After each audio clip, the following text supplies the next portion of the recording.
ಕೀರ್ತಿ ಪ್ರಕಾರ ಧರ್ಮಸ್ಥಳ ಕ್ಷೇತ್ರಕ್ಕೆ ಅಪಪ್ರಚಾರ ಮಾಡೋದಕ್ಕೆ ಸಮೀರ್ ಎಂಡಿ ದರ್ಗಾದಿಂದ ಇಷ್ಟು ಅಮೌಂಟ್ ಇಸ್ಕೊಂಡಿದ್ದಾನೆ. ಸಮೀರ್ ಎಂಡಿ ದುಡ್ಡು ಇಸ್ಕೊಂಡು ಈ ತರ ವಿಡಿಯೋಗಳೆಲ್ಲ ಮಾಡ್ತಾ ಇದ್ದಾನೆ. ಧರ್ಮಸ್ಥಳ ಕ್ಷೇತ್ರ ಮತ್ತು ಹಿಂದೂ ಧರ್ಮನ ಅಪಪ್ರಚಾರ ಮಾಡ್ಬೇಕು ಅಂತ ಹೊರಟಿದ್ದಾನೆ. ಕಿರಿಕೀರ್ತಿ ಮಾಡಿರೋ ವಿಡಿಯೋ ನಿಜಾನ? ನಮಸ್ಕಾರ ಕಿರಿಕೀರ್ತಿ, ಸ್ಟ್ರೈಟ್ ಆಗಿ ವಿಡಿಯೋ ನಿನಗೇನೆ, ಕರೆಕ್ಟ್ ಆಗಿ ಕೇಳಿಸ್ಕೊ. ನೀನ್ ಹೆಂಗೆ ಅಂತ ಹೇಳಿದ್ರೆ ತೊಟ್ಲು ತೂಗ್ಬೇಕು, ಮಗುನು ಜಿಂಕ್ಬೇಕು, ಆ ತರದವ್ ನೀನು. ಸೌಜನ್ಯಕ್ಕೆ ನ್ಯಾಯ ಕೊಡಿಸ್ಬೇಕು ಅಂತಾನು ಇದೆಯಾ, ಮತ್ತೆ ಈ ಕಡೆ ಅವ್ರ ಪರ ಮಾತಾಡೋರ್ ಬಗ್ಗೆ ನೆಗೆಟಿವ್ ಆಗೋ ಮಾತಾಡ್ತೀಯ. ನಿಂದೊಂದ್ 2-3 ವಿಡಿಯೋ ನೋಡಿದೆ ನಾನು ಫೇಸ್ಬುಕ್ ಅಲ್ಲಿ. ಮೊನ್ನೆ ನೋಡಿದೆ. ಆಕ್ಚುಲಿ ಮೊನ್ನೆ ನಾನು ವಿಡಿಯೋ ಮಾಡೋಣ ಅನ್ಕೊಂಡೆ, ಬಟ್ ನನ್ನ ಕೈಲಿ ಟೈಮ್ ಇಲ್ಲ. ನೀನಂತೂ ಟೈಮ್ ಹೇಗೆ ಅಂತ ಹೇಳಿದ್ರೆ ನಿನಗೆ ಬೇಜಾನ್ ಟೈಮ್ ಇದೆ. ಯಾರ ಬಗ್ಗೆ ಆದ್ರೂ ನೆಗೆಟಿವ್ ಆಗಿ ಮಾತಾಡ್ಕೊಂಡು ನೀನ್ ಇರ್ತೀಯ, ಬಟ್ ನಮ್ಗೆ ಆತರ ಟೈಮ್ ಇಲ್ಲ. ಸೊ ಹಾಗಾಗಿ ಇವತ್ತು ಸ್ವಲ್ಪ ಫ್ರೀ ಮಾಡ್ಕೊಂಡಿದೀನಿ. ಮಾತಾಡೋಣ, ಒಂದ್ 2-3 ಜನ ಬಗ್ಗೆ ಮಾತಾಡ್ಬೇಕಾಗಿದೆ. ಸೊ ಮಾತಾಡೋದು ಬೇಡ ಅನ್ಕೊಂಡಿದ್ದೆ. ಲಾಸ್ಟ್ ಟೈಮ್ ನಿನ್ ಬಗ್ಗೆ ಒಂದು ವಿಡಿಯೋ ಮಾಡಾಕಿದ್ದೆ, ಬಟ್ ಆದ್ರೆ ನೀನು ಅದು ಚೇತರಿಸ್ಕೊಳ್ಳಿಲ್ಲ. ಮತ್ತೆ ತಿರ್ಗಾ ಅದೇ ಕಚಡ ಕೆಲಸನ ಮಾಡ್ತಾ ಇದ್ಯಾ. ಇರ್ಲಿ. ಸೊ ಇವಾಗ ಮ್ಯಾಟ್ರ್ ಬಂದ್ಬಿಟ್ಟು ಸಮೀರ್ ಎಂಡಿ ಬಗ್ಗೆ ಒಂದು ವಿಡಿಯೋ ಮಾಡಾಕಿದ್ಯಾ. ಅವನು ದರ್ಗಕ್ಕೆ ಹೋಗಿರ್ತಾನೆ, ಅಲ್ಲಿ ಅವನಿಗೆ ಸುಪಾರಿ ಕೊಟ್ಟಿದ್ದಾರೆ ಅಂತ. ಗುರು, ನನಗೆ ಒಂದು ಅರ್ಥ ಆಗ್ತಲ್ಲ, ನಿಮ್ಗೆಲ್ಲ ಏನ್ ಪ್ರಾಬ್ಲಮ್ಮು? ಅವ್ನ್ ಮುಸ್ಲಿಂ ಅನ್ನೋದೇ ಪ್ರಾಬ್ಲಮ್ಮಾ? ಮುಸ್ಲಿಂ ಅನ್ನೋದೇ ಪ್ರಾಬ್ಲಮ್ಮು. ಅಲ್ಲಿ ಧರ್ಮಸ್ಥಳ ಕ್ಷೇತ್ರದ ಬಗ್ಗೆ ಮಾತಾಡ್ತಲ್ಲ ಅವನು, ಸರಿನಾ? ಕ್ಷೇತ್ರದ ಬಗ್ಗೆ ಮಾತಾಡ್ತಾನೆ ಇಲ್ಲ. ಧರ್ಮಸ್ಥಳ ಅನ್ನೋದು ಒಂದು ಪವಿತ್ರ ಸ್ಥಳ ಅನ್ನೋದು ಅವನಿಗೂ ಗೊತ್ತಿದೆ, ಅಲ್ಲಿ ಹೋರಾಟ ಮಾಡ್ತಾರೋ ಎಲ್ಲಾರ್ಗೂ ಗೊತ್ತಿದೆ. ಗಿರೀಶ್ ಮಠನ್ ಅನ್ನೋರು, ಸರಿನಾ? ಗಿರೀಶ್ ಮಠನ್ ಅನ್ನೋರು ಅದೇ ಕ್ಷೇತ್ರದಲ್ಲಿ ಮದುವೆ ಆಗಿರೋದು. ಇದನ್ನ ಸ್ವಲ್ಪ ಮೈಂಡಲ್ಲಿ ಇಟ್ಕೋ. ಅವರೇ ಅಲ್ಲಿ ಇರುವಂತಹ ನಕಲಿ ದೇವ ಮಾನವನ ಬಗ್ಗೆ ಮಾತಾಡ್ತಾ ಇರೋದು ಹೊರತು ಧರ್ಮಸ್ಥಳ ಸರಿ ಇಲ್ಲ ಅಂತ ಯಾರು ಹೇಳಿಲ್ಲ. ಧರ್ಮಸ್ಥಳ ಅನ್ನೋದು ಅದೊಂದು ಹೆಸರು ಅಷ್ಟೇ, ಊರಿನ ಹೆಸರು. ಸೊ ಅದನ್ನ ಮೈಂಡಲ್ಲಿ ಇಟ್ಕೊಳ್ರಿ. ಮಂಜುನಾಥ ಸ್ವಾಮಿ ದೇವಸ್ಥಾನದ ಬಗ್ಗೆ ಆಗಿರ್ಬೋದು, ಧರ್ಮಸ್ಥಳ ಕ್ಷೇತ್ರದ ಬಗ್ಗೆ ಆಗಿರ್ಬೋದು, ಇಲ್ಲಿ ಯಾರು ಮಾತಾಡ್ತಲ್ಲ. ಪಾಯಿಂಟಿಗೆ ಬರೋಣ. ಏನಂತ ಹೇಳಿದ್ರೆ, ಬರ್ತಡೆಗೆ ಸಮೀರ್ ಎಂಡಿ ಹೋಗಿರ್ತಾನೆ. ಅಲ್ಲಿ ಅವನಿಗೆ ಒಂದು ಸುಪಾರಿ ಸಿಕ್ಕಿರುತ್ತೆ ಅಂತ, ಎಷ್ಟೋ ದುಡ್ಡು ತಗೊಂಡು ಸುಪಾರಿಗೆ ಮಾತಾಡಿದ್ದಾನೆ ಅಂತ ನೀನ್ ಹೇಳ್ತಾ ಇದ್ಯಾ. ನನ್ಗೆ ಒಂದು ಕ್ಲಾರಿಟಿ ಕೊಡು, ನೀನ್ ಎಷ್ಟು ಇಸ್ಕೊಂಡಿದ್ಯಾ? ಇವಾಗ ಧರ್ಮಸ್ಥಳ ಕ್ಷೇತ್ರದ ಬಗ್ಗೆ ಮಾತಾಡ್ತಾರೆ, ಯಾರ್ಯಾರು ಮಾತಾಡ್ತಾರೋ ಅವ್ರ ಬಗ್ಗೆ ನೆಗೆಟಿವ್ ಆಗಿ ಮಾತಾಡ್ಬೇಕು ಅಂತ ನೀನ್ ಎಷ್ಟು ಇಸ್ಕೊಂಡಿದ್ಯಾ? ಲಾಸ್ಟ್ ಟೈಮೇ ಒಳ್ಳೆ ದುಡ್ಡು ಬಂದಿರ್ಬೇಕಲ್ಲ ನಿನಗೆ. ಮತ್ತೆ ಯಾವ್ಯಾವ ಮೀಡಿಯಾಗಳು ಸೌಜನ್ಯ ಪರ ಧ್ವನಿ ಎತ್ತಿದಾಗ ಅದಕ್ಕೆ ನೆಗೆಟಿವ್ ಆಗಿ ಮಾತಾಡಿದಾರೋ ಅವ್ರಿಗೆಲ್ಲ ಅಮೌಂಟ್ ಹೋಗಿದೆ ಅಂತ ಲಾಸ್ಟ್ ಟೈಮೇ ಅದನ್ನ ಪ್ರೂಫ್ ಸಮೇತ ತೋರಿಸಿದಾರಲ್ಲ. ಮತ್ತೆ ನೀವೆಲ್ಲ ಒಳ್ಳೊಳ್ಳೆ ದುಡ್ಡು ಇಸ್ಕೊಂಡು ನೆಗೆಟಿವ್ ಆಗಿ ಮಾತಾಡ್ತಿರಲ್ಲ. ಮಾತಾಡ್ಬೇಕು, ನಾನು ಅದನ್ನ ಒಪ್ಕೊಂತೀನಿ. ಯಾವ ತರ ಅಂತ ಹೇಳಿದ್ರೆ, ದುಡ್ಡು ಇಸ್ಕೊಂಡಿರೋರ್ಗೆ ಜಸ್ಟಿಸ್ ಮಾಡ್ಲೇಬೇಕು ನೀವು. ಅವ್ರ ಪರ ಮಾತಾಡ್ಲಿಲ್ಲ ಅಂತ ಹೇಳಿದ್ರೆ ದುಡ್ಡು ಇಸ್ಕೊಂಡಿರೋದ್ರಲ್ಲಿ ಯಾವ ನ್ಯಾಯ ಇದೆ ಗುರು? ಅಲ್ವಾ? ಸೂಟ್ ಕೇಸ್ ನಿಮ್ಗೆ ಬಂದಿರುತ್ತೆ, ಅದ್ರಲ್ಲಿ ಯಾವ ನ್ಯಾಯ ಇರುತ್ತೆ? ಮಾತಾಡ್ಲೇಬೇಕು ನೀವು. ಸ್ವಲ್ಪ ಮಾನವೀಯತೆ ಇರ್ಲಿ. ಮಾನವೀಯತೆ ಮರ್ತೋಗ್ತಾ ಇದೀರಾ. ಜರ್ನಲಿಸ್ಟ್ ಅನ್ನೋದು ಮಾನವೀಯತೆ ಮರ್ತೋಗ್ತಿದ್ದೀರಾ. ನಿಮ್ ಕೆಲ್ಸಗಳು ಏನು ಅನ್ನೋದನ್ನ ನೀವು ಮರ್ತೋಗ್ತಿದ್ದೀರಾ. 10 ಜನ ಯಾವ್ದೋ ಒಂದು ವಿಷಯದ ಬಗ್ಗೆ ಮಾತಾಡ್ತಿದಾರೆ ಅಂತ ಹೇಳಿದ್ರೆ ಅದ್ರಲ್ಲಿ ಏನೋ ಒಂದ್ ಇರುತ್ತೆ ಅಲ್ವಾ? ಏನೋ ಒಂದ್ ಇರುತ್ತೆ, ಇದ್ದೇ ಮಾತಾಡ್ಬೇಕು, ಇಲ್ಲಾಂದ್ರೆ ಮಾತಾಡಕ್ ಆಗಲ್ಲ. ಸೊ ಹೈಕೋರ್ಟ್ಗೆ ಹಾಕಿ ಅಂತ ಹೇಳಿದೆ. ಇವಾಗ ಜೀವಂತ ಸಾಕ್ಷಿನೇ ಬಂದ್ ನಿಂತಿದ್ಯಲ್ಲ. ಜೀವಂತ ಸಾಕ್ಷಿನೇ ಒಂದ್ ಬಂದ್ ನಿಂತಿದ್ಯಪ್ಪ.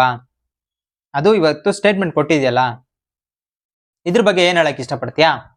ಸರಿ ಆಯ್ತಪ್ಪ, ಸಮೀರ್ ಎಂಡಿ ಮಾಡ್ದಾನಪ್ಪ, ಕರೆಕ್ಟ್, ಸರಿ ಆಯ್ತು. ಅವ್ನು ದುಡ್ಡು ಇಸ್ಕೊಂಡೆ ಏನೋ ಒಂದ್ ಮಾಡ್ದ, ಸರಿನಾ? ಇವತ್ತು ಜೀವಂತ ಸಾಕ್ಷಿ ಬಂದಿದ್ಯಲ್ಲ, ಅದಕ್ಕೆ ಎಷ್ಟು ದುಡ್ಡು ಕೊಟ್ಟಿದ್ದಾರೆ ಅದ್ರ ಬಗ್ಗೆನೂ ಹೇಳು.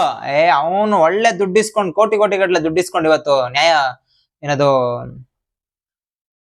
ಸಾಕ್ಷಿಯಾಗಿ ಬಂದಿದ್ದಾರೆ ಅಂತ ಹೇಳು. ಅವನು ಹೂತಾಕಿರೋದೆಲ್ಲ ಸುಳ್ಳು ಅಂತ ಹೇಳು. SIT ತನಿಖೆ ನಡೀತದೆ. ನೀವ್ ಯಾರನ್ನೆಲ್ಲ ಸೇವ್ ಮಾಡ್ಬೇಕು ಅಂತ ಹೊರಟಿದ್ದೀರಲ್ಲ ಅವ್ರಿಗೆಲ್ಲ ಭಯ ಶುರುವಾಗಿದೆ. ಸ್ವಲ್ಪ ದಿನಗಳ ಕಾಲ ವೆಯ್ಟ್ ಮಾಡಿ. ಕಾಲ ಎಲ್ಲದಕ್ಕೂ ಉತ್ತರ ಕೊಟ್ಟೆ ಕೊಡುತ್ತೆ, ನಿಮ್ಗಳಿಗೂ ಉತ್ತರ ಸಿಕ್ಕೇ ಸಿಗುತ್ತೆ. ಸಾಕ್ಷಿ ಇಲ್ಲ ಅಂತ ಹೇಳ್ತಿದ್ದೆ ಲಾಸ್ಟ್ ಟೈಮು ವಿಡಿಯೋ ಮಾಡಿದಾಗ.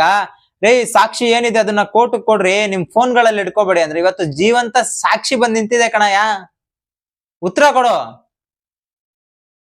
ಅವ್ನ್ ಮುಲ್ಲಾ, ಅವ್ನ್ ಮುಸ್ಲಿಮು, ಅವ್ನ್ ಅದು ಇದು ಅಂತ ಹೇಳ್ಕೊಂಡು ವಿಡಿಯೋಗಳನ್ನ ಮಾಡಾಕ್ತಿರಲ್ಲ. ಒಂದ್ ಹಿಂದೂ ಹೆಣ್ಮಗುಗಾಗಿರೋ ಅನ್ಯಾಯದ ಬಗ್ಗೆ ಮಾತಾಡ್ರಯ್ಯ.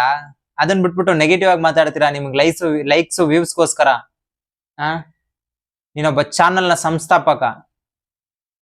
ಇನ್ನೊಬ್ಬ ಇದ್ದಾನೆ ನಿಮ್ ದೋಸ್ತ ರಾಕೇಶ್ ಶೆಟ್ಟಿ, ಅವನ ಬಗ್ಗೆನೂ ಬರುತ್ತೆ ನೆಕ್ಸ್ಟ್ ವಿಡಿಯೋ.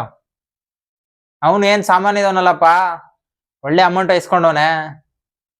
ಮೇ ಬಿ ನೀವೆಲ್ಲ ಒಂದು ಗ್ರೂಪ್, ನೀನು, ರಾಕೇಶ್ ಶೆಟ್ಟಿ, ವಸಂತ್ ಗಿಳಿಯಾರು, ಪುನೀತ್ ಕೆರೆಹಳ್ಳಿ, ಇವರೆಲ್ಲ ಒಂದು ಟೀಮು ಅವ್ರನ್ನ ಕಾಪಾಡೋದಕ್ಕೆ ಅಲ್ಲ. ಮಸ್ತ್ ಗುರು ನೀವೆಲ್ಲ. ಒಂಥರ ನೀವ್ ಹೆಂಗೆ ಅಂತ ಹೇಳಿದ್ರೆ ನೀವೆಲ್ಲ ಬೇಕು. ಎಲ್ಲರೂ ಪಾಸಿಟಿವ್ ಆಗಿ ಮಾತಾಡ್ಬಿಟ್ರೆ ನೆಗೆಟಿವ್ ಆಗಿ ಯಾರು ಮಾತಾಡೋದು?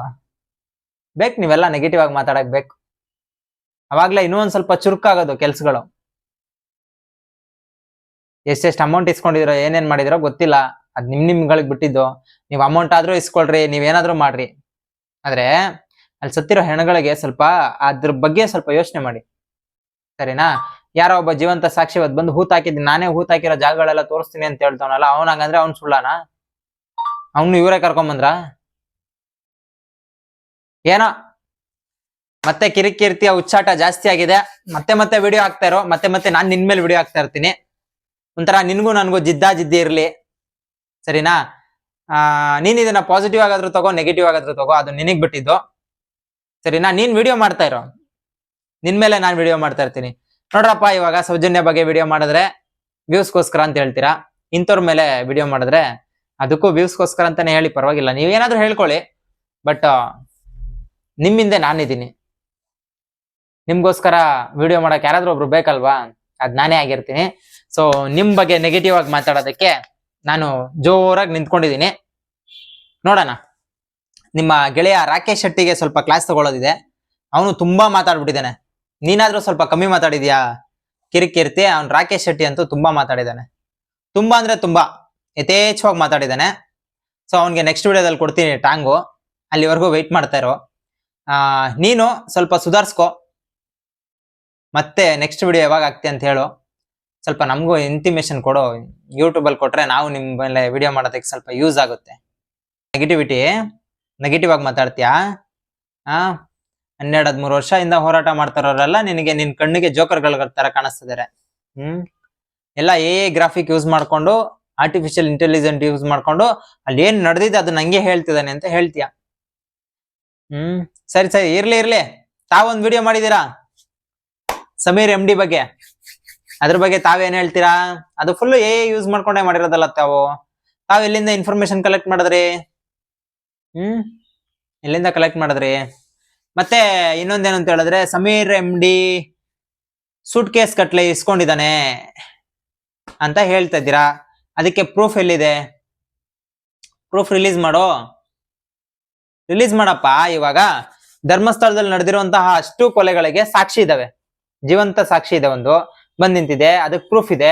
ಇವಾಗ ನೀನ್ ಹೇಳ್ತಾ ಇದೆಯಲ್ಲ ಸಮೀರ್ MD ದುಡ್ಡಿಸ್ಕೊಂಡಿದ್ದಾನೆ, ದರ್ಗಾದಲ್ಲಿ ದುಡ್ಡಿಸ್ಕೊಂಡು ಧರ್ಮಸ್ಥಳದ ಮೇಲೆ ಅಪಪ್ರಚಾರ ಮಾಡಿದಾನೆ ಅಂತ, ಅದಕ್ಕೆ ಪ್ರೂಫ್ ಎಲ್ಲಿದೆ? ಅದಕ್ಕೆ ಪ್ರೂಫ್ ಕೊಡು, ಆಮೇಲೆ ನೋಡೋಣ. ನೀನ್ ಹೇಳ್ತಿರೋದು ಸತ್ಯ ಅಂತ ನಾವು ನಂಬೇಕಲ್ವಾ? ಇವಾಗ ಅವ್ನು ಹೇಳ್ತಿರೋದು ಸತ್ಯ ಅಂತ ನಾವು ನಂಬಿದೀವಿ, ನೀನ್ ಹೇಳ್ತಿರೋದು ಸತ್ಯ ಅಂತ ನಂಬೇಕಂದ್ರೆ ನಮಗ್ ಪ್ರೂಫ್ ಬೇಕಲ್ವಾ? ಆ ಪ್ರೂಫ್ ನ ಕೊಡು, ಆಮೇಲೆ ನಂಬನ.